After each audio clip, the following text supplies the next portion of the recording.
গুৱাহাটীত এতিয়ালৈকে মই এখন ফটো দেখা নাই এজন মিনিষ্টাৰ MLA কোনোবা এজন মানে চৰকাৰী বিষয়ববীয়াই এতিয়ালৈকে বানপানীত যিবিলাক মানে ককবকাই আছে আজি 4 দিন হ'ল কণ্টিনিউ বানপানী এককাল পানী ৰুমৰ পৰা পানী যোৱা নাই কাৰো ঘৰত দোকান পোহাৰ বয় বস্তু সবৰে বৰবাদ তেওঁলোকৰ এখন ফটো দেখা নাই এটা জায়গাত তেওঁলোকে আহি মানে খবৰ লৈছে বানপীড়িতৰ তেওঁলোকে মাথা মাৰি আছে আমি চৰকাৰৰ ফালৰ পৰা এটা পানী বটল দিওঁ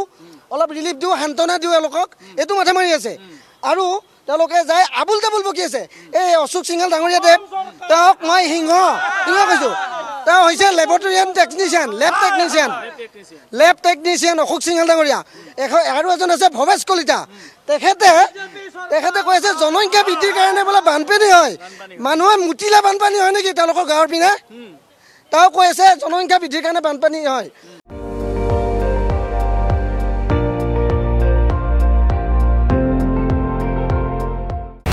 আপুনি চাই আছে ND24 সৰ্বশ্ৰেষ্ঠ নহয় সৰ্বোত্তমৰ দৌৰ